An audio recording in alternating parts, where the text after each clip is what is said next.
lieflik om saam met julle hierso te wees. Dis ons eerste keer in Naboomspruit. Ons was voorheen, het ons 'n bietjie tyd spandeer in Limpopo, was ons laas jaar gewees. So ons het dan so 'n bietjie van hierdie deel van die wêreld gesien, maar ons was daar in Hoedspruit area gewees en dis lekker om weer terug hier in die bokant van Suid-Afrika te wees. Ek is so bly om te hoor, toe Jaco vra of ons 'n gebed saam kan doen, toe sien ek 'n paar knikke en dis lekker vir my om te gesels saam met mense wat ook in 'n Skepper God glo. Ek weet nie of julle ook daai ervaring het nie, maar dit voel vir my asof is daar meer en meer die mekaar spulletjies. En ek dink deel van dit is as gevolg van die feit dat daar soveel opinies is en soveel verskillende gedagtes is. Nou natuurlik ons elkeen is geregtig op ons eie geloof uit die aard van die saak uit. Maar een van die goed wat gebeur as daar soveel opinies is dat dit krap mense kop 'n bietjie te mekaar, is dit nie so nie? Het julle ook al ervaar dat baie keer voel dit asof as mens na die een dokter toe gaan, sê hy een ding, en die volgende dokter sê iets 'n bietjie anderste, en dan gaan jy spesialis toe en die spesialis sê weer iets anderste? Het julle ook al daai ervarings gehad? Ek sien so bietjie so koppe knik. Nou ek wil vra dat julle vir my 'n belofte maak vanaand. En dit is dat julle my nie sal glo met 'n woord wat ek sê nie. Nee, Tannie, moenie lag nie, ek is dood ernstig. Julle gaan my moet beloof dat ek gaan met julle deel, maar julle moet eers beloof julle gaan nie glo wat ek sê nie.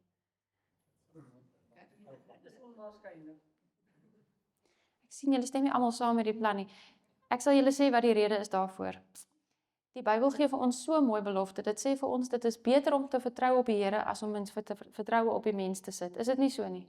Dit is in die boek van Psalms en dit is vir my so 'n kosbare belofte. En dit is die rede hoekom ek julle aanmoedig, moenie vertrou vir my of vir enige ander mens, sommer nou maar net omdat iemand sê ek het 'n kennis in iets nie. Op die ou einde van die dag, vat daai dinge wat mens hoor weer terug na die Here toe en vra dat hy weer vir mens wys wat is die waarheid, want dis net hy wat ons geken het. En wat ons graag vanaand wil doen, ons wil so klein bietjie meer kyk na hoe die Here ons geskep het. Hoe die menslike liggaam aan mekaar gesit is, want baie keer, en ek weet nie of julle ook daai ervaring gehad het al nie, maar baie keer kry mense 'n lys van goeders van dit is gesond en dit is ongesond, en dan moet jy nou besluit of jy dit wil doen of nie wil doen nie. En dit maak dit bietjie moeilik. So ek hoop ons kan vanaand so bietjie meer kyk na hoe werk die lyf, hoe is die liggaam aan mekaar gesit, sodat mens net so bietjie van 'n rede het agter die inligting wat ons kry. Is dit reg met julle as ons dit so doen? Nou, die titel wat ek gekies het, is dat ons graag wil leer hoe om lekker oud te word. Nou wat ek beklem net daarso is nie word lekker oud nie. Dit is word lekker oud. Julle sien daar's 'n verskil, né? Ek probeer nie sê julle is oud nie. Dit is wat ek eintlik probeer sê. Ek probeer glad nie klem lê op die feit dat iemand oud is nie. Die mikpunt is vir ons om te leer om lekker ouer te word. En daarbey bedoel ek dat ons wil weet hoe om die beste kwaliteit van lewe te hê. Het julle al gesien hoe baie mense daar is wat ongelooflik baie uitdagings het, waar die kwaliteit van hulle lewe net erger en erger, swakker en swakker raak? Dit is nie die lekkerste manier om elke keer 'n jaar by te sit by ons lewe nie. Is dit nie so nie? En ek praat hier van almal van ons op alle ouderdomme. As jy besluit jy wil nou ouer word, wil jy mos nou lekker ouer word. Jy wil mos nie ouer word met meer en meer pyne en skete elke keer nie. Is dit nie so nie? Stem almal van ons saam daarmee? Ek het so bietjie my gedagtes probeer deurgooi deur wat is dit wat ons wil vermy as ons ouer word. En nou moet julle vir my sê of ek my raaiskoot reg het hierso. As julle nou sou sê wat dit is hierdie lysie deel van wat mense gewoonlik sê wat dit behels om bietjie ouer te word. Kom die brille eerste. Dit hang so 'n bietjie af van persoon tot persoon, maar dit is kan in enige orde, né? Partykeer is die brille eerste, partykeer is die pille eerste. En ons hoop die valle kom nie eerste nie. Is ek reg as ek dit sê? Alright. Ons kyk na hierdie lysie en ons kyk na ons het verskillende dinge wat ons kan verwag as ons ouer word. Maar die vraag is dit regtig wat ons wil hê moet gebeur? Wil ons al hoe meer pille hê? Wil ons al hoe meer val? Wil ons hê ons dele van ons liggaam raak al hoe swakker, die oë wat swakker raak en die gehoor wat swakker raak? Is dit wat ons regtig wil hê of is dit wat ons verwag en ons dink dit kan nie anders nie? Dis nie regtig wat ons voorhoop nie, né? So kom ons loer so klein bietjie vanaand wat dit is wat ons na kan kyk en wat dit is wat mens eintlik sou wou gehad het, die doel wat mens eintlik sou wou gehad het. Nou ek het hierso gepraat van my eie perspektief, maar julle kan nou asseblief met my saam deel hierso. In my gedagtes het ek gedink, een van die goeders wat vir mense dalk 'n prioriteit is, wat ons almal miskien na toe streef, is om so lank as moontlik ons beweging so gemaklik as moontlik te kan hou. Stem julle saam met dit? 'n Mens wil nie regtig ingekort wees in jou beweging. Jy wil vir so lank as moontlik so mobiel as moontlik beweeg en jy wil hê dat elke deel van die liggaam maklik kan beweeg. Ek het nou al 'n reputasie. As Abigail saam met my gaan stap, dan weet sy as haar trappe kom, dan begin ek al klaar so 'n bietjie kners op my tande want ek het swak knieë vandat ek 'n kind is. En dit is 'n peslike ding as daar 'n deel is van die liggaam wat nie beweeg soos wat mens wil hê hy moet nie. Is dit nie so nie? Dis nie gemaklik nie. So ons wens ons kan ons beweeglikheid so gemaklik as moontlik hou, dan wens ons dat ons so goed en so rustig as moontlik kan slaap. Stem julle saam, julle hou daarvan om lekker te slaap? Is lekker slaap iets wat altyd deel bly van mense lewe hoe ouer jy word? Ek sien 'n paar klikke, dis goeie nuus. Daar's 'n paar van julle wat goed slaap. Maar ek moet vir julle sê, uit my ervaring as 'n GP, is dit een van die goeders wat baie mense baie mee sukkel. Mense kom klaar aanhoudend oor die feit dat hulle nie lekker kan slaap nie. Maar dit is 'n doel wat ons sou voorwou werk, is dit nie so nie, om goed te kan slaap en nie om te sukkel met swak slaap nie. Wie van julle sou wens dat mens minder medikasie nodig het? Enige van ons wat hierso is? Mens wens jy het glad nie medikasie nodig nie, is dit nie so nie? Behalwe die apteker, okay, is daar enige aptekers hier, dat ek net weet wie gaan my met eiers gooi? Asseblief moet my nie gooi met eiers nie. Ek dink ons aptekers sal saamstem dat mens wens eintlik mense het minder pille nodig, want hoe meer mens bestudeer in medikasie en hoe meer besef mens elke pil het maar sy neeweffekte. Is dit nie so nie? Ek praat nou met iemand wat 'n kennis het in dit. Daar is baie min pille op die mark en ek sou amper so ver gaan om te sê daar is amper geen medikasie op die mark wat geen neeweffekte het nie. So mens wens dat jy kan klaarkom sonder pille of met so min as moontlik medikasie. En dan wens ons almal dat ons onafhanklikheid so lank as moontlik kan bou. Is dit nie so nie? Dit is nie lekker om van ander afhanklik te wees nie. Dit is lekker om mekaar te ondersteun en om baie keer familie te hê wat by mens is, maar om nie sonder hulle te kan klaarkom nie, is nie 'n lekker gevoel altyd nie. Is dit so? Stem julle saam met hierdie gedagtes?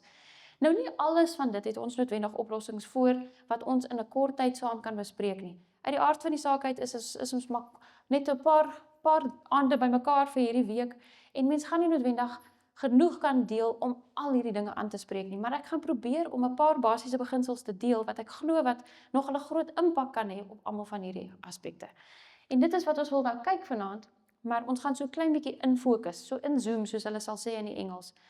En ons gaan vanaand so bietjie gepraat of bietjie meer praat oor een van die goeters wat nogal regtig waar 'n groot beslommernis kan wees. En dit is as mens begin voel dat jy nou nie meer lekker kan onthou wat jy wou sê nie. Of waar jy daai ding gesit het nie. En 'n mens kan lag daaroor en 'n mens kan glimlag daaroor want dit is 'n bietjie van 'n grap, maar dit raak op 'n punt wat dit 'n baie seer storie raak. En ek is seker vir die van julle wat familielede het wat sukkel met geheue, besef mens dit is snaaks tot op 'n punt en dan kom dit op 'n punt waar almal al hoe meer bekommerd raak. Stem julle saam met dit? Wanneer daai persoon net begin vergeetagtig is en hy kan nie onthou waar sy sleutels is nie, dan kan mens sê, wel, ek kan ook nie onthou nie, ek is maar bietjie blond, so ek vergeet ook 'n paar dinge. Maar wanneer dit kom op die punt waar die persoon nie mooi meer die name kan onthou nie, of dalk nie meer die familielede herken nie, of dan raak dit 'n ernstige storie. Stem julle almal saam met dit? Stem julle saam dat dit is seker, op daai lysie wat ons van gepraat het, is dit seker een van die goeters wat ons baie keer, as ons dit nou eerlik is met onsself, wat ons die meeste vrees, is dat ek my gedagtes en my brein sal verloor. Stem julle saam met dit? So dit is hoekom ek gekies het om vanaand daaroor te praat, want dit is iets wat baie keer nie gereeld bespreek word nie, en dit is iets wat ons almal maar so effens van 'n onderliggende gedagte oor het, is, ek wens net ek hoop net nie ek. Stem julle saam? Ek hoef eers die sin klaar te maak nie. Elke keer as ons iemand ontmoet wat 'n probleem het met hulle geheue, dan dink mens by jouself, asseblief Here, beskerm my net dat ek net nie daai paadjie hoef te stap nie. Stem julle saam? So, kom ons loer gou so klein bietjie. Ons gaan praat oor demensie. Julle is bekend met die woord demensie. Nou met demensie is daar 'n paar terme wat baie keer so los gebruik word, wat almal saamsmelt, maar wat nie almal dieselfde ding is nie. En ons gaan nie vanaand baie tegnies raak nie. Ek gaan vinnig vir julle net wys dat daar wel verskillende forme van demensie is, maar dit is nie belangrik vir mense om noodwendig al hierdie verskillende name te onthou nie. Wat belangrik is vir ons om in te sien in hierdie gedagte is dat mense sal hoor mense praat van daai persoon het Alzheimer. Julle het al van gehoor van mense wat Alzheimer het, nê? En baie keer word die woord Alzheimer word gebruik asof dit sommer praat van enige vorm van demensie. Maar Alzheimer is eintlik een spesifieke tipe van demensie. En dan kry mens ook gevalle waar die brein se funksie begin swakker word as gevolg van verskeie redes. Partykeer is dit soos wat hulle sal noem vascular demensie, die tweede een daarso. En vascular demensie praat van as die aardjies deur die brein skade gekry het en die bloedsomloop deur die brein is 'n probleem, dan is daar dele van die brein wat nie heeltemal meer reg werk nie. En dit hang ook af van watter area in die brein is beskadig wat die persoon gaan ervaar. En dan is daar verskillende ander tipes. Die feit bly staan, ongeag van wat se verskillende tipe van demensie dit is. Hierdie is gevalle waar mense brein nie meer funksioneer so goed as wat jy sou wou gehad het nie. Klink dit soos iets wat ons graag sou wou hê? Julle stem saam met my. Dit is nie heeltemal die ideaal nie, nê? En nou kom die groot vraag, is dit iets wat voorkombaar is? Want dit is iets wat baie keer op verskillende platforms bespreek word en ek wil nou graag van julle afhoor. Ons is regtig hierso dat ek nie net al die praatwerk moet doen nie. Deel met my gerus, wat is julle ervaring met besprekings, familielede, dit wat julle al van gehoor het? Wat hoor mens van demensie of Alzheimer? Hoor 'n mens dat dit is iets wat nou maar net deel is van oud word? Of wat is dit wat julle al ervaar het of gehoor het daarvan? Enige gedagtes of enige ervarings, miskien familielede wat julle gehad het? Ja, ek dink siektes, dat jou liggaam aftakel, dan weet nie. Ja, siektes kan 'n invloed hê, absoluut. Ons gaan nou terugkom na hom toe, ja? Ek het 'n swaar gehad met Alzheimer, hy is oorlede aan Alzheimer. Okay. En dit sê die brein wat stadig afgeskakel. Hy kon naderhand nie eens met sy bene gebruik nie. Ja. So hy het 'n probleem gehad met sy geheue, maar dit het op die einde van die dag ook fisiese simptome gehad. As ek reg as ek dit sê. Verskillende dele van die liggaam het opgehou om te werk soos wat hulle moet. Okay. Nogal vinnig. Ja, hy was by my gewees. Hy het daar gesit op 'n bank toe hy by die kar kom, weet nie wat om met sy bene te doen nie. Asja. Dis is nooit lekker om so iets te sien gebeur nie. Stem julle saam? Dit is aklig om te sien as dit gebeur. Is die okay. So sy het genoem dat sy 'n familielid of dit is 'n familielid, het ek nou reg onthou, familielid gehad wat Alzheimer gehad het. En op die ou einde van die dag, soos die Alzheimer erger geraak het, het hy ook die funksie van liggaamsdele verloor. Sy bene kon ook nie meer gewerk het nie. En dit is 'n bitter aaklige ding om te sien met ander mense gebeur of om self te ervaar. Baie keer dan sê mense as iemand erg Alzheimer het, dat ag, is okay, hy weet in elk geval nie wat nou mee aangaan nie. Maar dit is nie regtig wat gebeur nie. Daai persoon weet iets is nie reg nie en hulle is gefrustreerd met dit in hulle self en natuurlik is die mense om hulle daar's 'n groot las wat gesit word op die mense rondom hulle vir die wat hulle versorg, maar ook net om iemand te sien hoe hulle deur daai moeilike tyd gaan. Met dit in gedagte is die rede hoekom ons na hierdie onderwerp kyk, is nie net vir die persoon self of vir myself om te weet hoe om dit te voorkom, want dit is ek wat nie dit wil hê nie, maar dit is ook goed om te weet, wel dit gaan ander mense affekteer. Dit gaan die mense in my familie, dit affekteer hulle finansies, dit affekteer waar ek versorg kan word en al daai tipe van dinge. So dit is goed vir ons om te weet wat daarbey betrokke is. Nou in hierdie spesifieke geval, het hulle ooit enige iets gesê vir hom of vir die familie oor wat dit is wat dit getrigger het, as ek dit so kan sê. Wat is die beste woord vir trigger? Afgeset het of veroorsaak het, ja. Okay. Dit is glad nie ongewoon vir mense wat Alzheimer het om die inligting te kry dat dit is nie bekend wat dit veroorsaak het nie. Dit is eintlik nogal redelik algemeen vir die dokters en spesialiste om vir die familie te verduidelik dat dit is moontlik in die gene of is iets in daai lyn, maar hulle kan nie heeltemal vasbepaal nie. Maar wat interessant is, en dit is wat ek nou vanaand spesifiek met julle wil deel so bietjie, is dat daar is eintlik op hierdie stadium ongelooflik baie navorsing wat wys dat Alzheimer is voorkombaar. En die rede hoekom daai navorsing so duidelik raak, is dat hulle selfs al gesien het, dat dit wat hulle begin agterkom het, kan miskien help om dit te voorkom, het hulle nou ook agtergekom is dinge wat kan help om dit eintlik te verstadig. As iemand klaar Alzheimer het, kan dit maak dat dit stadiger erger word, en dit kan soms ook die persoon se geheue verbeter. En dit is nogal goed om te weet dat daar eintlik dinge is wat mense aktief kan doen om dit te voorkom. En dit kom nou maar terug na waar die oorsprong van die probleem is. So ons gaan so vinnig 'n bietjie loer wat dit is wat elke deel van die liggaam nodig het en spesifiek wat die brein se selletjies nodig het.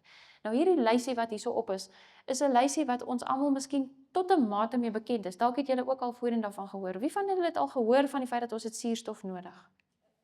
Okay, nee, ek is baie bly. Ons is op dieselfde bladsy daar. Goed so. Hoe lank kan ons gaan sonder suurstof? Wie van julle het al probeer om so 'n bietjie die asem op te hou of ek hoop nie julle het al probeer om 'n plastiek sak oor die kop te trek nie, maar hoe lank min of meer kan ons gaan sonder suurstof? Nie so baie lank nie, nê? Mens voel dit as jy so vreeslik vinnig by die trappe opgegaan het en jy besef, nou het ek nie genoeg suurstof nie. Mens voel dit in daai oomblik nogal sterk. So suurstof is iets wat ons almal van bewus is en julle weet natuurlik ons liggaam het water nodig. Ek is seker julle is bewus daarvan. En dan is daar 'n paar woorde daarop wat nie belangrik is om spesifiek die woorde te onthou nie, maar dis goed vir ons om in gedagte te hou dat elke liewe selletjie in die hele lyf het suurstof en water en proteïene en koolhidrate en vitamiene en minerale en al daai goeders nodig. Daar's nie een sel in die lyf wat nie daai dinge nodig het nie. En spesifiek het die brein ook al daai dinge nodig. Nou hier's 'n vraag. As jy vinnig iewers wil uitkom, wie van julle het nou onlangs 'n ver pad moes ry? Johannesburg toe moes ry of julle het 'n bietjie op die pad gewees? Julle was ook al 'n bietjie op die pad. As mens nou vinnig iewers moet kom, of dit nou is dat jy jouself daar moet kry en of dit is dat jy iets moet laat aflewer of ietsie by iemand wil uitkry. As mens nou baie vinnig 'n paar goeders wil vervoer, mense of dinge wil vervoer, sal julle graag, die prentjies dalk 'n bietjie donker want dit is 'n bietjie van 'n nou saak, sal julle graag, as mens nou dringend goeders wil aflewer, sal mens op hierdie klein paadjie die pad wil aanpak? Ek sien dit lyk so half bietjie, dit lyk so bietjie beknopperig, is dit nie so nie?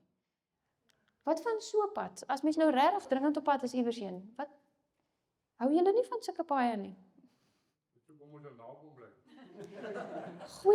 Goeie punt.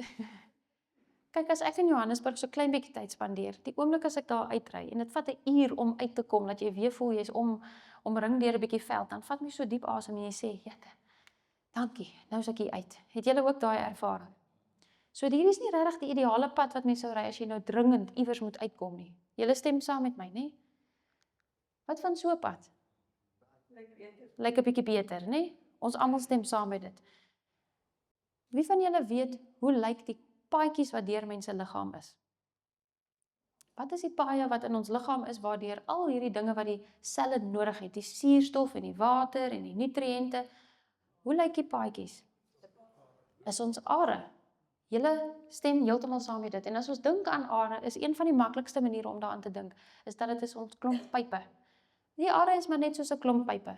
Wie van julle hou baie van plumbing? Die mans wat nou al in hulle lewe bietjie goedjies doen. Wie van julle is baie lief om met waterpype te werk?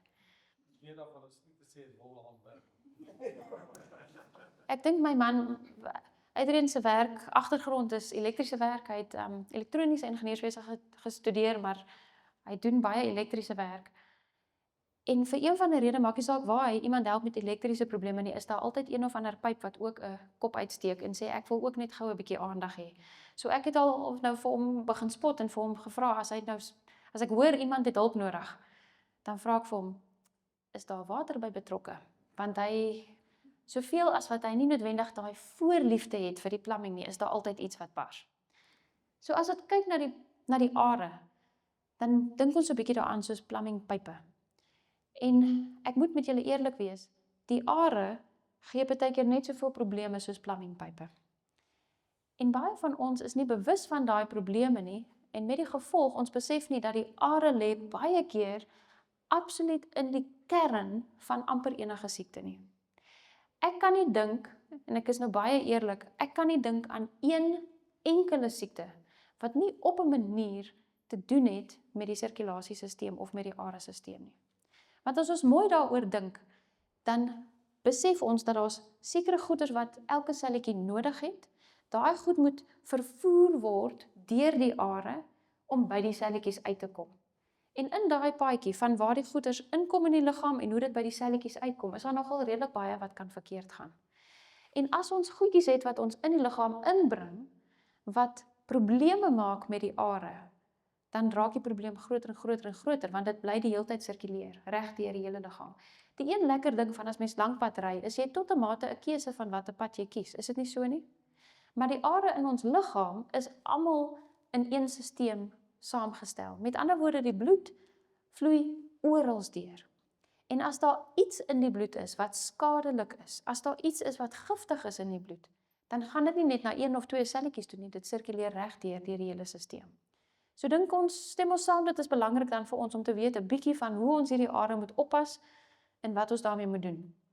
Ons gaan vanaand aan die begingedeelte van dit geraak en ons 'n bietjie van dit praat, maar ons soos die week aangaan, gaan ons so 'n bietjie meer, veral waar trek ons vanaand maandag aand, ons gaan woensdag aan spesifiek so spesiaal bietjie meer praat oor hoe om daai are op te pas, maar ons gaan net gou kyk hoe dit nou spesifiek met die brein te doen het. Die van julle wat nou lief is vir die plumbing, is hierdie 'n lekker oomblik om te beleef. Okay, goeie punt, dis skoon water wat uitkom daar, dis 'n goeie. Maar dis nog steeds genoeg om mense moet so bietjie te laat sak in jou skoene, stem jy saam? Dit is nie so lekker nie, is dit? Wat is die gelykstaande of wat is die verwantskap as ons nou kyk na hierdie pyp wat so bietjie gebars is? Wat gebeur in ons liggame waar dit miskien kan gebeur? 'n Sny, absoluut, as ek 'n besering het waar die aar oop gegaan het, absoluut. Enige ander scenario's waar dit gebeur? Wat gebeur in die brein? Absoluut, daar kan baie kere in die brein kan daar 'n lekkasie plaasvind waar die bloed so begin uitkom. En dit is een van die tipes van beroertes wat ons kan kry. Nou, nie alle probleme is so dramaties nie. As 'n pyp so bars, dan weet ons daarvan, is dit nie so nie. En mens wens eintlik soms dat die pype in die liggaam sommer vinnig uitgewys het as daar 'n probleem was. Maar die realiteit is dat baie van die kere wat daar skade is in daai pype, is dit choepie stil, doodstil. En mens weet nie daarvan nie. Wie van julle kan voel soos wat julle nou hierso is, soos wat julle sit? Wie van julle voel die bloed vervloei deur die are? Partykeer dan voel mens dit. Meeste van die tyd is mens onbewus van dit. Is ek reg? En as mens dit voel, is dit partykeer eintlik 'n snaakse gevoel. Dis amper asof dit nie eintlik so moes gewees het nie, want dit is eintlik veronderstel om stilweg daar te voel of te vloei. Maar die moeilikheid van dit is omdat ons nie in die are spesifiek pynsensors het nie, is ons nie altyd bewus van wat daarin aangaan nie. En tensy die aar oopgebars het en so gelek het, weet ons nie altyd dat daar skade is wat plaasvind nie. Nou wat is een van die gevolge wat kan gebeur as die are erg skade gekry het? Sê maar byvoorbeeld, ons het nou gepraat van dit wat deur daai are moet vloei. Ons onthou ons lysie. Ons het gepraat van dat hierdie verskillende dinge moet vloei deur die are, dit moet by elke selletjie kom. As hierdie goed nie daar kom nie, gaan die selletjies werk soos hulle moet werk. As ek nie suurstof het nie, gaan my selletjies reg werk. As daar nie genoeg water is nie, sal die selletjies reg werk. Nie een van hierdie dinge kan goeders wees wat ons net skielik sonder kan klaarkom nie, want die selle het dit nodig. Nou ons het gepraat oor Alzheimer en ons het gepraat oor die feit dat baie keer sê die dokters wel ons weet nie presies hoekom dit gebeur het nie. Maar wat ek vanaf verwys het na die navorsing wat al hoe meer wys dat daar is eintlik iets wat voorkombaar is. Daai navorsing kom eintlik maar neer op die feit dat as hierdie dinge konstant heeltyd in die are is, deur die bloed voorsien word of deur die bloed vervoer word en as hierdie elemente sonder 'n breekperiode by die breinselletjies uitkom, dan help dit om daai breinprobleme te voorkom. Dit klink 'n bietjie te eenvoudig, is dit nie so nie? As mens nou praat van iets so groot, so erg soos Alzheimer, dan klink dit mos asof dit te eenvoudig is, dat mens nou net moet sê, maar jy moet net seker maak al hierdie goeters is daar. Dit klink mos amper onmoontlik, is dit nie so nie? Maar wat gebeur met die breinselletjies as bietjie vir bietjie oor 'n lang periode van tyd, daar net so bietjie suurstof tekort is, en net so bietjie tekort is aan proteïene, en bietjie tekort is aan dit, en bietjie tekort is aan dat, en miskien 'n bietjie te veel gifstowwe is. Kan ons begin insien hoe dit sal skade doen? So die kern van die probleem vir Alzheimer en alle ander forme van demensie, en eintlik vir al die funksies van die brein, kom terug na om seker te maak dat hierdie dinge, sonder 'n breekperiode, sonder 'n iets wat dit in die rede val, die heeltyd aan die brein se selletjies voorsien word. En die manier hoe ons dit doen, is deur om te kyk wat ons in die liggaam insit en seker te maak dat die paaie is oop. Julle onthou daai foto van die traffic jam. As ons are oop is en hierdie goeters kan uitkom waar dit moet uitkom, dan weet ons die selletjies het al klaar die beste kans om goed te funksioneer. Maak dit sin? Alright. Ons Raak vlugtig net vinnig aan hierdie lysie. Hierdie is 'n paar dinge wat ons nie in die selle wil hê nie. Ons selletjies maak self koolstofdioksied, dis wat ons uitasem. Onthou, die kinders het dit nou onlangs seker in skoolwerk gedoen. Party van ons het bietjie langer terug van dit gehoor, maar ons weet ons asem die suurstof in en ons asem die koolstofdioksied uit, né? Die rede hoekom ons dit uitasem is nie per toeval nie, dis omdat dit 'n gifstof is, die liggaam het dit nie nodig nie, so dit word uitgevat. Maar vir dieselfde geld is daar dooie selletjies partykeer wat moet opgebreek word en uitgevat word, en daar is ander gifstowwe, daar is miskien 'n infeksie, daar kan allerlei ander dinge wees wat uit die liggaam uitgevat moet word. So, kom ons dink net so eenvoudig as moontlik daaraan. Ons het 'n paar goeders wat elke sel nodig het. Ons wil dit in die are vervoer na elke selletjie toe, en dit wat die sel nie moet hê nie, dit wat gifstowwe behels of wat infeksies is, dit moet weer weggevat word. Nou is dit nie ongelooflik dat die Here dit gemaak het dat daai hele bloedstroom is net een bloedstroom, maar dit doen albei van die dinge. Dit bring die noodsaaklike dinge na die selletjies toe en dit vat die rubbish weg. Dis mos lekker. Dit is soos 'n goeie man. As jy 'n goeie man het, dan bring hy vir jou die goed wat nodig is en hy vat die rommel uit as jy dit nodig het. Stem julle saam? Die man skrik nie hulle kop in. Ai. Stemwoord te reg is hoor wat ek kan hoor. Die oktaaf mooi instel. Alright. So ons wil seker dan maak ons weet nie net hoe om al hierdie goeie goed te voorsien nie, en dit gaan ons Woensdag aand oor gesels so 'n bietjie, so moet dit nou nie misloop nie, maar wat ons nou vanaand op wil fokus is, hoe kan ek seker maak dat die pyplyne bly oop? Dit help nie ek sit net 'n klomp goeders in my kar en dan gaan sit ek in die verkeer vas nie. Ek wil seker maak ek kies 'n pad wat oop is. Is ek reg? So kom ons loer gou so klein bietjie na hoe ek hierdie are kan oppas. Dis interessant eintlik as ons daaraan dink. Ons het nou gepraat van hierdie vervoerstelsel wat ons van die bloed praat en van die pype wat in ons liggame is. En die Bybel het nogal 'n interessante versie. Die versie in die Engels sê dit so mooi, the life of the flesh is in the blood. Kan dit meer waar wees as ons nou dink aan wat ons nou net oor gepraat het? Mense dink nie die Bybel is 'n goeie mediese handboek nie, maar die Bybel sê vir ons presies hoe werk die liggaam, want die Here het die liggaam aan mekaar gesit en hy sê hierso, ek het dit so geskep dat die lewe in die bloed is. Maar dit help nie, die bloed kan nie vloei nie. Stem ons saam? So wat gebeur as ons 'n wanbalans het? Ons gaan net om te beklemtoon wat ons bietjie oor gaan gesels vir die res van die week, ons gaan kyk hoe ons seker kan maak dat ons bloed so vol as moontlik kan maak met die nodige nutriënte, en ons wil die gifstowwe so laag as moontlik maak. Stem ons saam met dit? Ons wil nie hê dit moet 'n balans wees van goeie goed wat inkom en slegte goed nie. Ons wil hê so min as moontlik slegte goed kom in en soveel as moontlik goeie goed kom in, want dit is wat die liggaam nodig het. Stem ons almal saam met dit? Alright. Nou ons gaan nou vir die volgende gedeelte gaan ons so vinnig net so klein bietjie praat oor iets wat nogal partykeer 'n bietjie misverstaan word. Het julle al agtergekom dat oral, maak nie saak waar jy gaan nie, ambulanse maak aanhoudend karongelukke op die pad?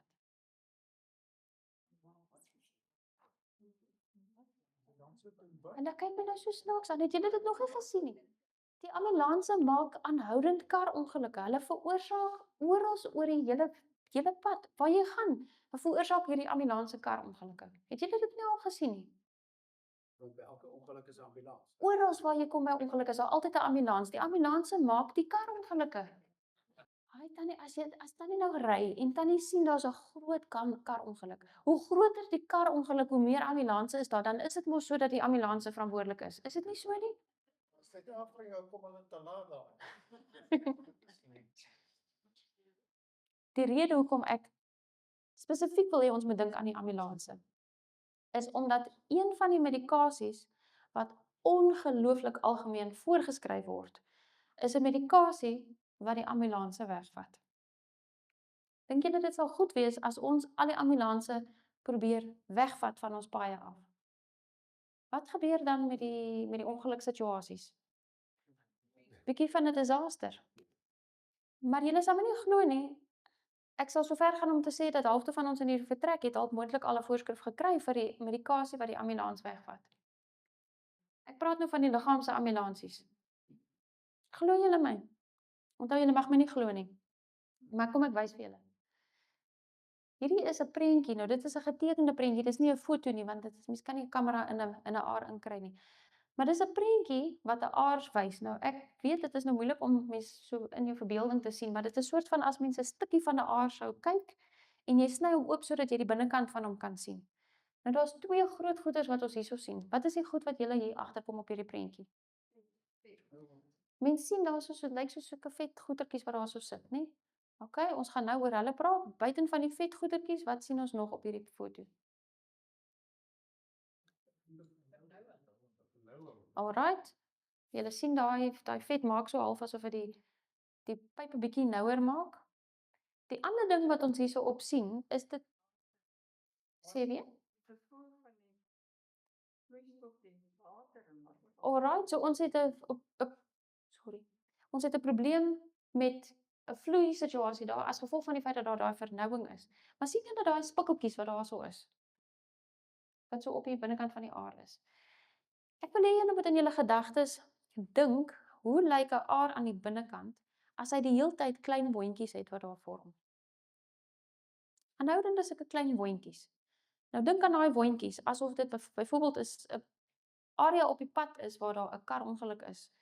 Maak dit 'n probleem waar daar 'n karongeluk is. Dis 'n probleem, nê? Ons almal stem saam as twee karre aan mekaar vasgebots het, is daar 'n probleem. Hierdie is nou nie 'n botsing nie, maar waar daar klein skade aangekom het of waar daar sulke wondjies is aan die binnekant van die aar, is daar 'n probleem. Julle stem saam met my, nê? Wat is die ambulans komponente wat gestuur word spesiaal om daai plekkietjies wat seer gekry het aan die binnekant van die aar, om daar te gaan toemaak en dit te help genees? Wat word gestuur deur die liggaam in die bloed om daar toe te gaan maak? Enige gedagtes?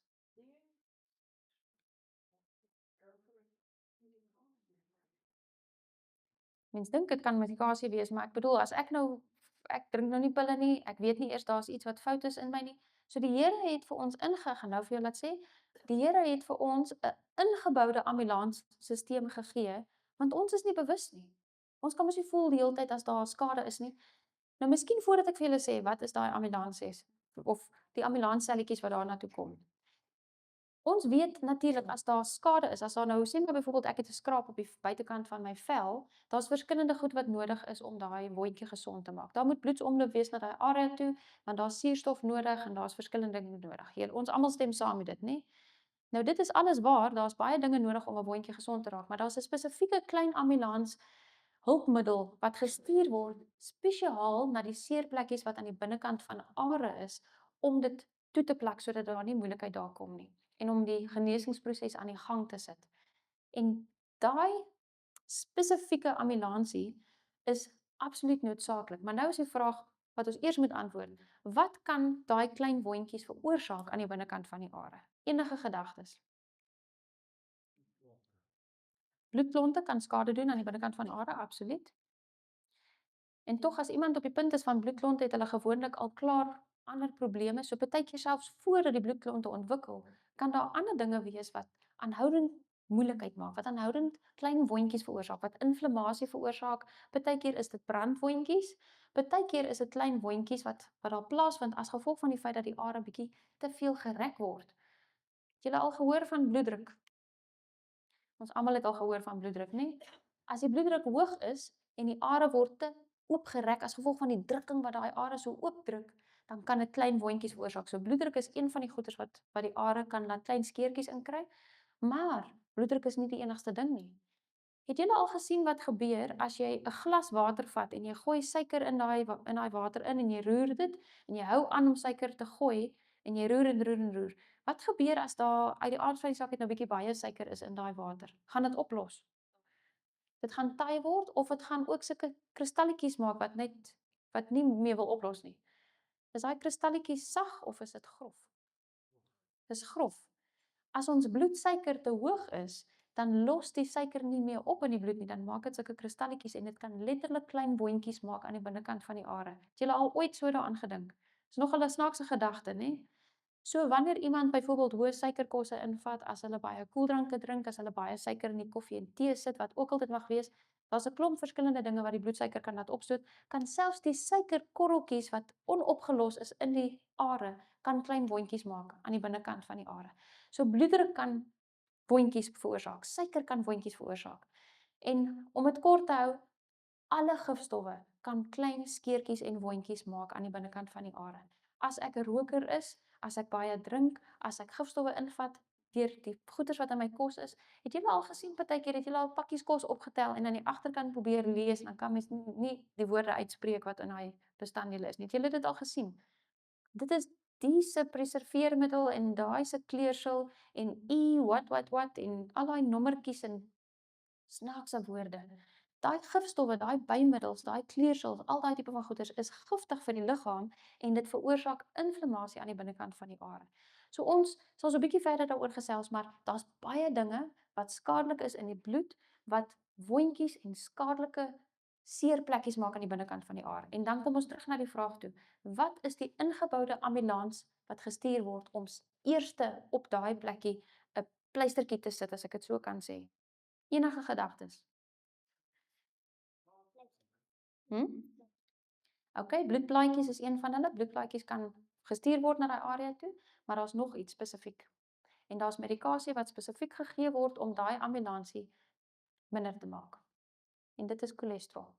Cholesterol is die liggaam se ingeboude ambulansstelsel. Die doel van cholesterol is om na daai areas toe te gaan, dit toe te maak en dan is daar, as al die noodsaaklike dinge daar is, as daar genoeg suurstof is, as daar genoeg nutriënte is en as mens daai gifstowwe uit die aard van die saak uit kan verminder, dan kan daar 'n genesingsproses plaasvind. Maar, en hier is die maar, as daar aanhoudende inflammasie is, dan kom sit daai cholesterol daar waar die probleem is. En as hy aanhoudend vasplak en daar kom nog cholesterol en daar kom nog cholesterol want die wondjies word die hele tyd gevorm daar. Met ander woorde, as die skade nie gestop is nie, dan kom daar aan hoe meer cholesterol en uit die aard van die saak uit, na 'n tyd, dan beweeg die cholesterol in die wand van die are. Kan julle sien op hierdie foto dat die cholesterol sit nie waar die bloed vloei nie, dit is binne in die, tussen die laagies van die wand van die are. Sien julle dit daar?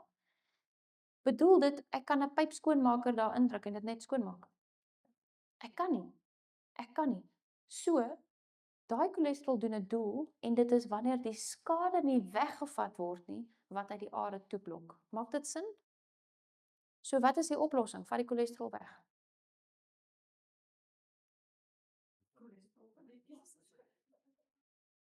Sien julle dit maak nie lekker sin nie. Want wat is die medikasie wat gegee word as mense probleme het met die are? Die medikasie is daar om die cholesterol weg te vat. Maar was die cholesterol verantwoordelik vir die probleem? Hy was nie. Dit wat verantwoordelik was vir die probleem is die inflammasie, die gifstowwe wat heel aan die begin die wondjies gemaak het. En as ons die gifstowwe kan hanteer, dan het ons nie nodig om heeltyd die cholesterol uit te sorteer nie.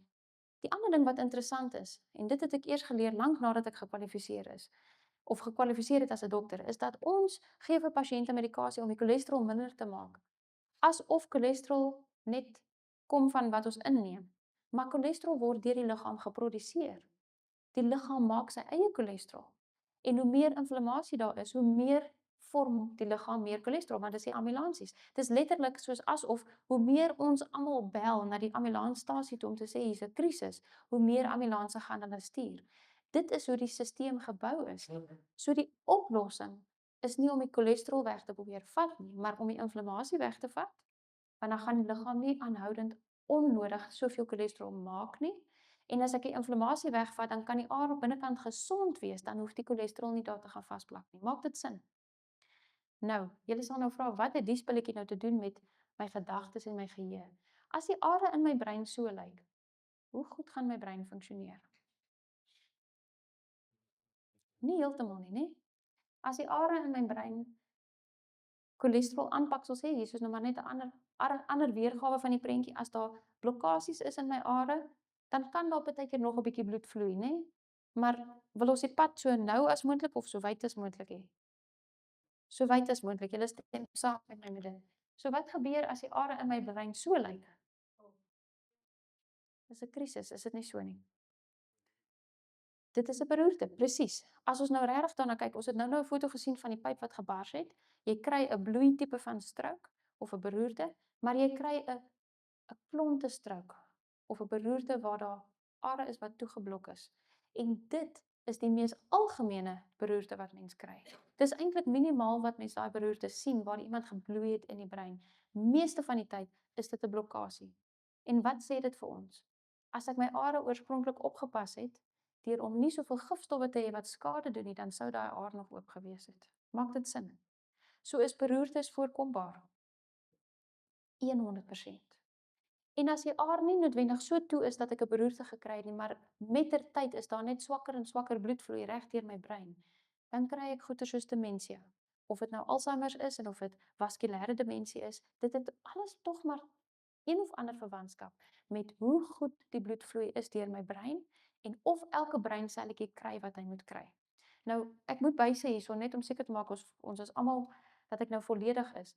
Stem julle saam dat as die are oop is, gaan die brein nog steeds sukkel as die bloed nie het wat hy moet hê nie. Ons almal stem saam. As die bloed nie genoeg suurstof bevat nie, as hy nie genoeg nutriënte bevat nie, gaan hy ook 'n probleem hê. So met ander woorde, ek het twee prioriteite. Die een prioriteit is om seker te maak dat ek maak seker my bloed is so gesond as moontlik en die tweede prioriteit is om my are so oop as moontlik te hou, wat ook maar verwant is aan wat deur die bloed vloei. Maak dit sin? Op die ou einde van die dag het ons nodig om te kyk nie net na hoe om soveel as moontlik goeie goeders in te sit nie, maar ons moet die gifstowwe uithou. Ons moet die gifstowwe leegmaak. Nou wat gebeur as ek nou 'n groot asblik het en ek het 'n klomp gemors in daai asblik? Hoe kan ek daai asblik leeg kry? Daar's verskillende dinge wat ek moet doen as ek daai asdrommetjie wil netjies kry en ek wil hom leeg kry. Is dit nie so nie? Wat moet ek eerstens doen? Tanika maar sê? Jy gaan hom moet opruim, jy gaan die gemors moet uitvat. Is ek reg? Maar dan as ek aanhoudend meer gemors in hom ingooi, wat vinniger gebeur as wat ek hom leegmaak, gaan hy dan heeltyd netjies en leeg lyk? Ek gaan nie, nee. So daar's eintlik twee goed wat ek moet doen. Ek moet hom nou leeg maak, maar dan moet ek ophou om soveel gemors in hom in te sit in die eerste plek. Daar moet 'n balans wees. En dit is wat ons regtig by elkeen van julle wil los vanaand. Is dat die proses om daai are te beskerm is 'n proses nie net om seker te maak dat ek eet gesonde kos nie. Dit is belangrik om gesonde kos te eet en ons sal so 'n bietjie meer daaroor gesels, maar baie keer kry mense 'n lang lys van dis gesond. Daai lys is belangrik, maar dit is ook belangrik vir ons om te weet wat is dit wat giftig is vir my liggaam en om dit nie aanhoudend in die liggaam in te sit nie. Want die liggaam het maniere om skoon te maak, maar as ek meer insit wat giftig is as wat die liggaam kan skoonmaak en opruim, dan gaan daai asdrommetjie die heeltyd oorvloei. Dit maak sin, né? En as 'n asdrommetjie so lyk, as hy oorvol is dit presies wanneer ek simptome het. As ek begin simptome het van siektes, as ek kan sien dat die bloeddruk is nou 'n moeilikheid en die suikersiekte kom uit en die cholesterol is 'n probleem en al die goeters is 'n probleem, is dit alles maar net eintlik simptome van die feit dat die asdrom te vol is en die liggaam se skoonmaakmeganismes kan nie meer bybly nie. Wat het ons in ons liggame wat skoonmaak? Het julle wat weet julle van waarmee maak die liggaam skoon? Wat is die organe in die liggaam wat skoonmaak? Die niere, die lewer,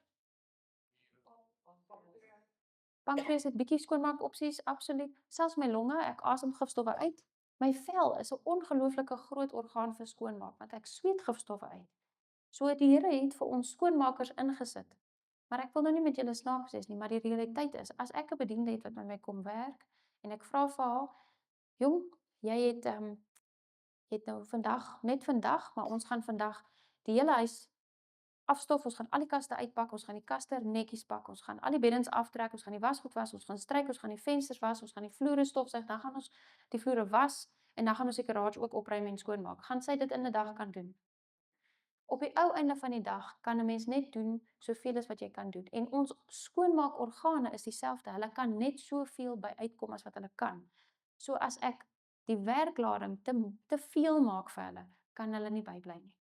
Ons wil weet hoe om seker te maak dat ons nie meer gifstowwe insit as wat die liggaam by kan bly nie. Maak dit sin? En die doel vir dit is om my are so groot en so oop as moontlik te hou. Wie van julle het al gehoor van Newstart? Een of twee hande gaan op hierso. Newstart het ek nou al probeer vertaal. Ken julle 'n Afrikaanse weergawe wat so lekker werk soos Newstart? Ek ken nie een wat so lekker werk nie. Daar's ander woorde. Newstart is soos 'n rympie. Het julle ook in die skool vir die kinders geleer, hulle moet met rympies leer as hulle lang goeters moet onthou. So Newstart is maar net soos 'n rympie.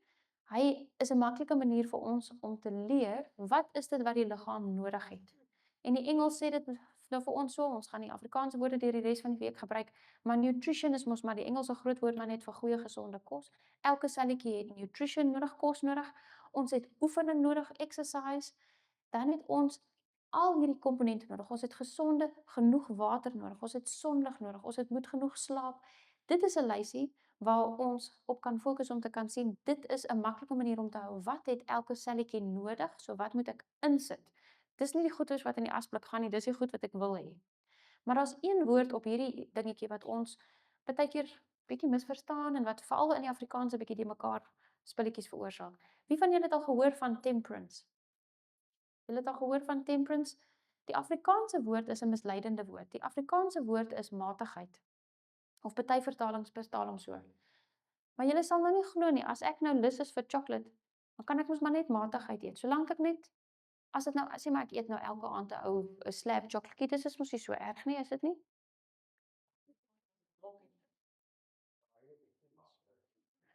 Jy sien die probleem met matigheid is dat ons elkeen se definisie van dit verskil. Stem julle saam?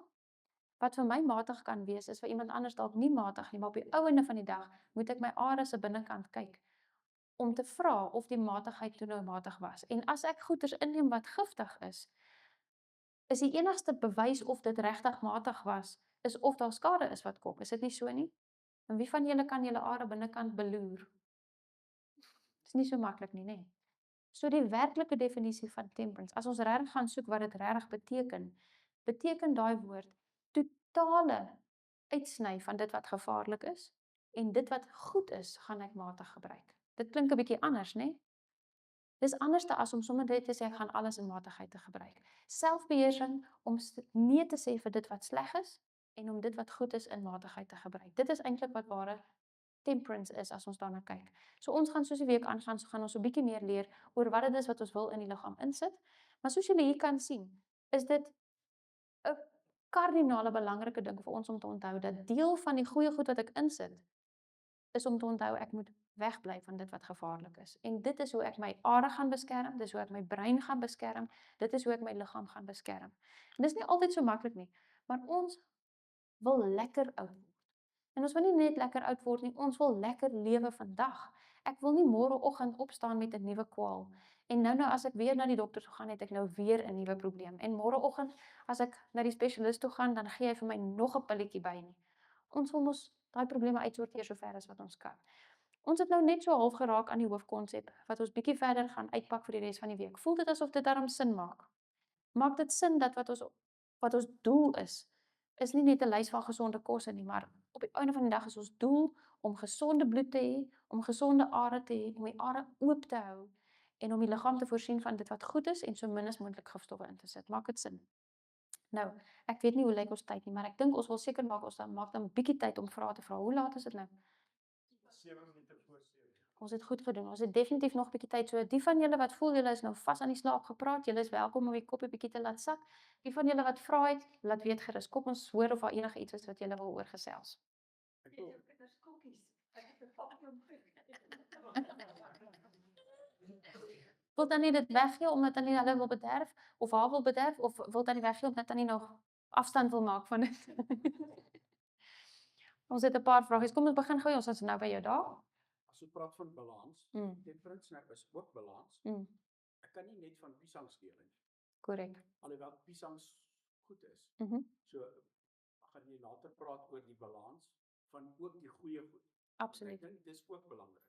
Verseker en dit is soos ons gesê het, daai woord se volle definisie sluit in om weg te bly van dit wat gevaarlik is en om die goeie goeders in goeie balans te gebruik. En daai goeie balans is om matig te wees in hoe ek dit doen, maar ek het verseker soos om nou sê daarso teregtelik, ek het die kennis nodig om te weet in watter balans het ek wat nodig. Hoeveel van dit is goed vir my, hoeveel van dat is goed vir my. So ons gaan spesifiek Woensdag aan gaan ons 'n bietjie meer induik in daai onderwerp om te kyk hoe sit ek dinge in my liggaam in, want ons almal weet ons eet dinge, nê? Ons weet dit is een manier om goeders in te kry, maar ons gaan so 'n bietjie gesels oor wat is die verskillende maniere hoe goeders in my liggaam inkom en hoe moet ek weet en wat is goeie maatreëls om te gebruik om seker te maak dat dit vir my liggaam goed is. Absoluut. Nog 'n vraagie daar agter. Ja, dit is wat die liggaam moet uithaal. Mhm. Ek sien op jou lysie is water is ook 'n belangrike ding. Maar water het op sekere 'n groot hulpmiddel om gemors uit jou liggaam uit te kry. Absoluut, absoluut. Maar nou is ons almal nie te veel water drink nie, omdat ons te veel draai en loop. Ja. Dit is 'n bietjie van 'n uitdaging. Dit is verseker 'n uitdaging. Die feit van die saak is en ek dink dis 'n goeie ding om aan te raak, as ons praat spesifiek van die brein, is dit eintlik spesiaal goed om op die water te fokus. Want as ons praat van die brein is wat hulle sal noem 'n hidroelektriese stelsel. Die hele elektrisiteitstelsel van die brein se selletjies werk deur middel van die feit dat daai selletjies baie waterinhoud het. En as ons gedehidreerd is die brein een van die eerste areas van die liggaam, een van die eerste organe wat regtig sukkel as gevolg van dit. Maar ons kom nie altyd agter dat die brein sukkel nie, want dit is nie asof ons begin om een of ander rukbeweging te kry of ons short circuit uit nie. Ons voel baie keer net bietjie meer moeg as wat ons dan dink. En dan dink ons nie altyd dit is as gevolg van daai watertekort nie. Of miskien is daar geheueverlies of daar's ander dinge wat kom, maar ek sit nie altyd 2 en 2 bymekaar nie.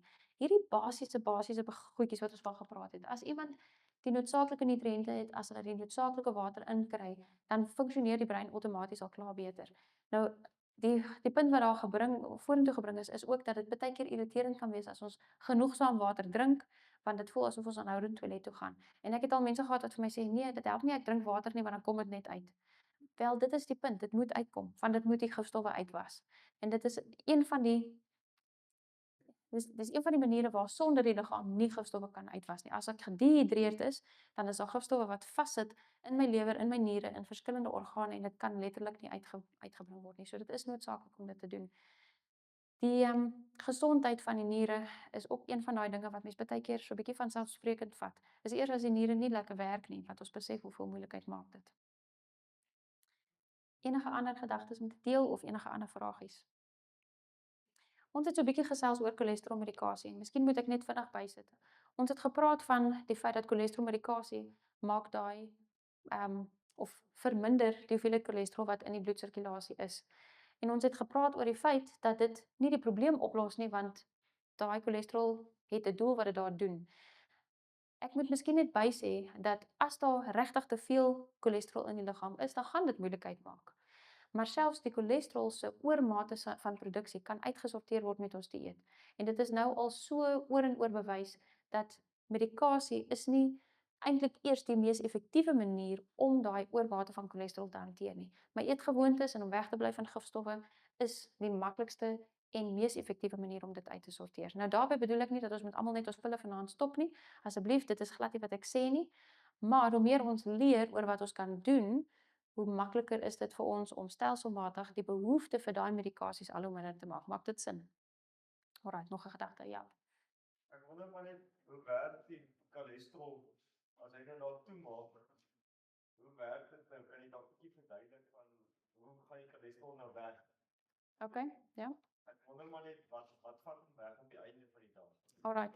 So die cholesterol, dis eintlik 'n bietjie van 'n ingewikkelde proses en ek wou nie die prentjie ingesit het wat daai storie werk nie. Nie net om te sê dat mens moenie daaroor gesels nie, maar dit kan mens oorweldig as jy die hele prentjie sien, want hulle het vir ons hierdie prentjie gewys dat hierdie ding gaan na daai ding toe en dan beweeg hierdie ding en hierdie ding skakel om in daai ding. Die lekker ding van dit is daai ingewikkelde prosesse is nie die deel wat ons moet van weet nie. Wat interessant is dat as daai cholesterol kom, is dit amper soos 'n pleister wat toeplak. En as die genesing plaasvind onder daai pleister, jy het al gesien as jy 'n roofie het bo oor 'n wondjie, as hy 'n roofie maak. Hy maak 'n roofie en dan baie keer dan val die roofie af. Jy het al dit gesien as 'n wond op 'n kind se skaafplekke en sulke goeters genees, dan val die roofie val af na 'n paar dae, nê? Wat agterbly is nou nie meer 'n oop wond nie. Daai wond het onder die roofie gesond geword. Julle het dit al gesien, nê? Dit is baie dieselfde met die cholesterol. As daai wondjie regtig gesond word. En dan word die cholesterol weer omgeskakel in iets anders in of daar's chemiese prosesse wat daar plaasvind om daai storie mooi op te klaar. Dit is as daar aanhoudende inflammasie is wat heeltyd daar gebeur wat hierdie cholesterol aanpaksels omskakel in vorms in wat dan in die wand integreer. Antwoord dit die vraag goed genoeg. Ek weet dit is 'n bietjie van uit mekaar gekom, maar dit is nogal 'n ingewikkelde chemiese proses wat daar gebeur. Ietsie anders wat jy daar wou bylas? Ja, al gaan ons later in die week dan kyk hoe ons hierdie cholesterol kan die wande kan regmaak. Ja. Wel, dit is dalk 'n goeie ding om miskien net vinnig te noem. Ek gaan nou by oom wees, ekskuus. Die volgende vraag wat saam met dit gepaard gaan, en ek dink dit is dalk spesifiek wat jy vra is, as daar klaar 'n aanpaksel is, sê maar soos by die are wat nog geblok is, soos wat ons nou gesien het. Wat is daar wat daai aangepakte area waar die aar al, ek wil amper sê verwronge is en toegedruk is, wat is daar wat daai aar weer kan oopkry en wat daai cholesterol wat al 'n koeksel daar maak, kan wegvat? Enige gedagtes wat dit is wat dit kan omkeer weer? Moet koeksel wees, is 'n koeksel. Kom ek vra dit so. Kan die cholesterol pilletjies, die aar wat al klaar daai aanpaksels het, kan die cholesterol pilletjies daai are oopmaak weer? Hy kan nie. Weet nie, Hy kan nie. hulle toets jou bloed en dan sê hulle vir jou jy het die cholesterolpilletjie nodig. Dis geen nee nie. Absoluut, hulle sê so, dit is so en dit is so dat baie keer het ek 'n oordraaglike geneigtheid tot iets, maar dit bedoel nie dat ek dit outomaties gaan kry nie. Dit is tog op die einde van die dag die inflammasie wat dit na vore bring. En wat baie belangrik is vir ons om te verstaan, is dat daai cholesterolmedikasie maak nie are wat geblok is weer oop nie. En dan het nou spesifiek genoem, hulle toets die bloed om te kyk of mens die pilletjies nodig het. Wat toets hulle in die bloed? Toets hulle die aar? Hulle kan nie die aar toets nie, nê? So wat hulle toets is wat vloeibaar is in die bloed. En as hulle optel in die bloed dat daar baie ambulanse is, dan is dit omdat die ambulanse die ongelukke veroorsaak, nê? Dit is die punt. As hulle optel dat daar baie ambulanse in die bloed is, met ander woorde as daar baie cholesterol is, dan sê dit nie vir ons daar's te veel ambulanse omdat daar te veel ambulanse is nie. Dit sê vir ons dat die ambulansies is daar omdat daar te veel inflammasie is.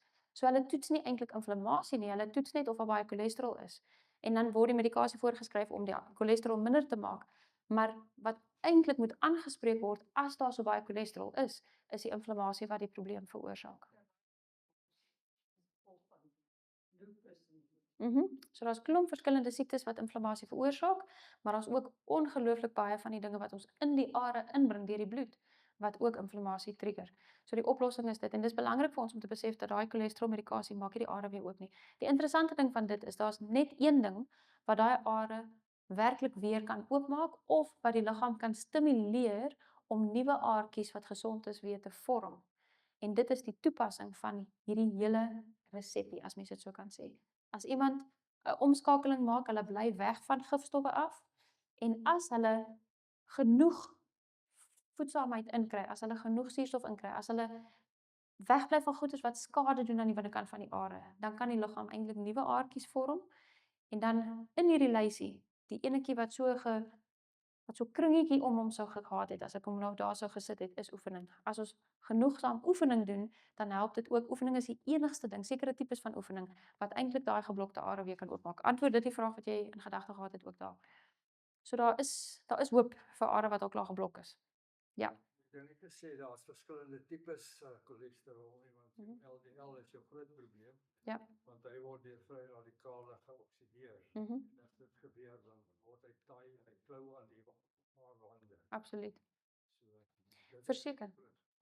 Dit is die ding en daar is verskillende forme van cholesterol en ons besef ook en die navorsing wys al hoe meer nou dat die lewer produseer ook verskillende forme van cholesterol. So daar's van die cholesterol wat ek inkry deur wat ek eet, maar daar's baie van hulle wat my liggaam gaan produseer as 'n wat is nou die woord, 'n response.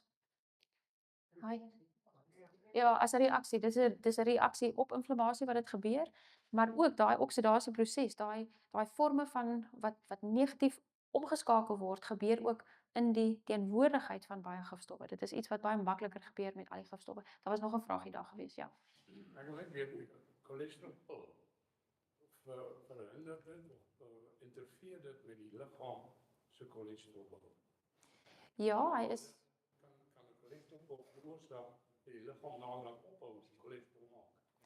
nie heeltemal ophou nie, as sulks nie, maar ja, daar is meganismes en dis ook maar 'n ingewikkelde proses want die lewer is so 'n ingewikkelde orgaan. Maar die cholesterol medikasie is spesifiek ontwerp om die produksie van cholesterol 'n bietjie te onderdruk.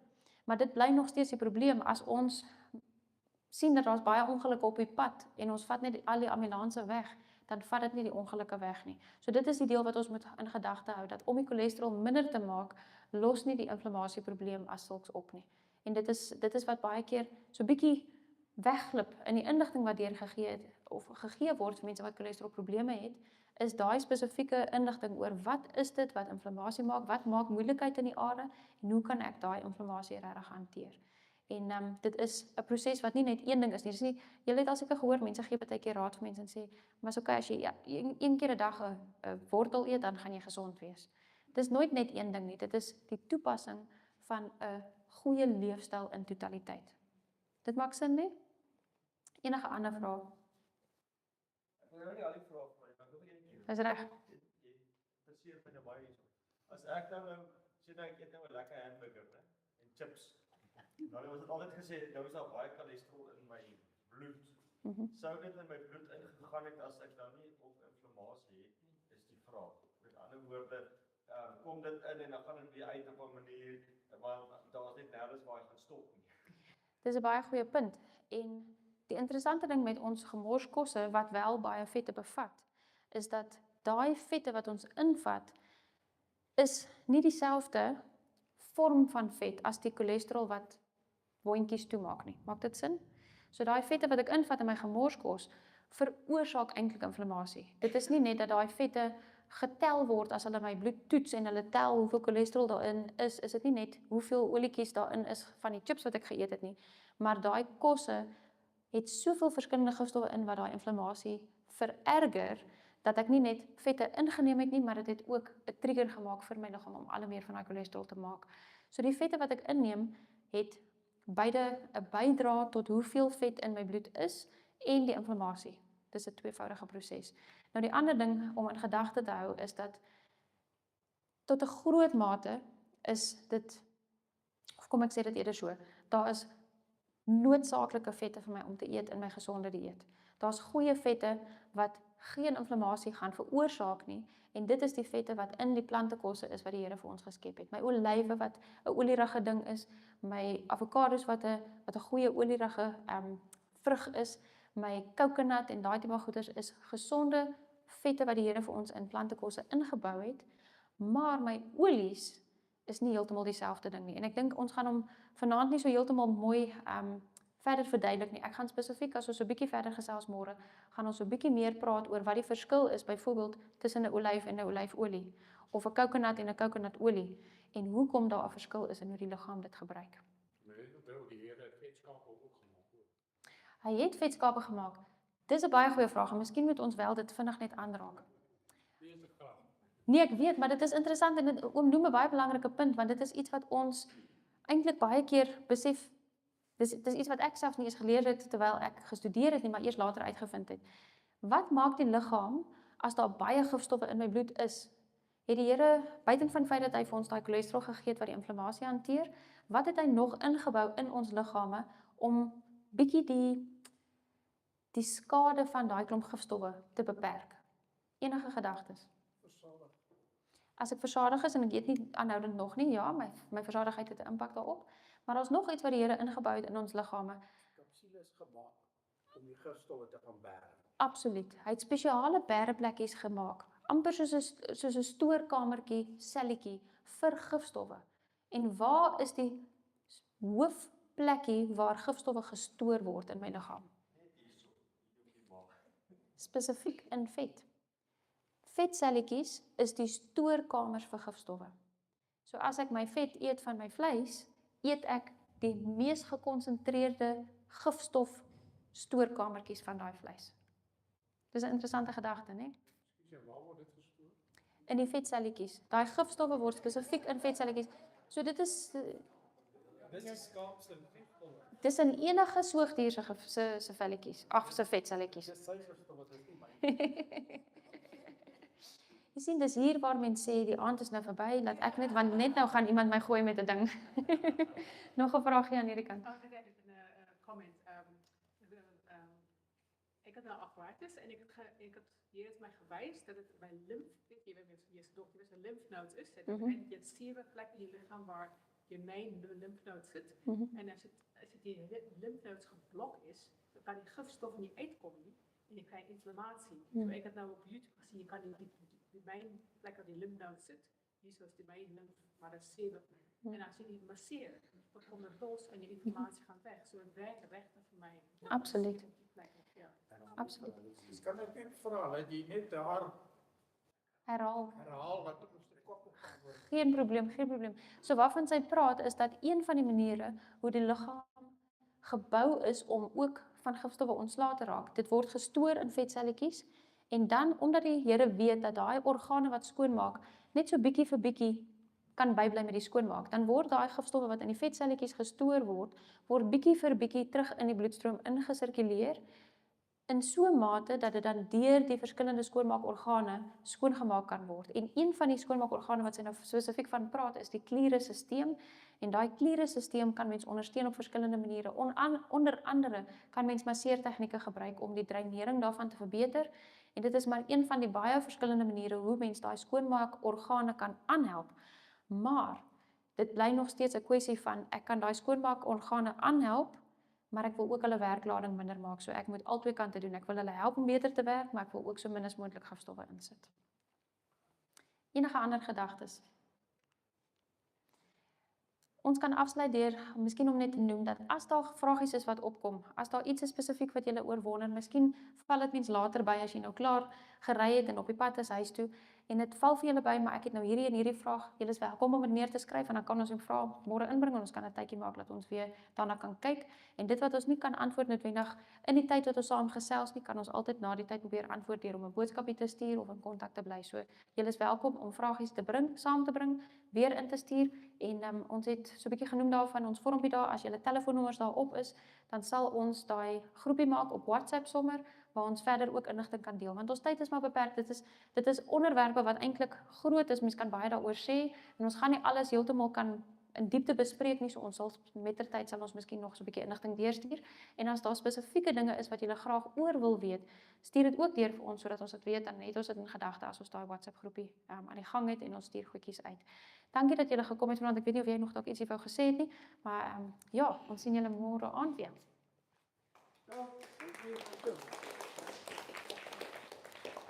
Jy word ons slimmer. Blykbaar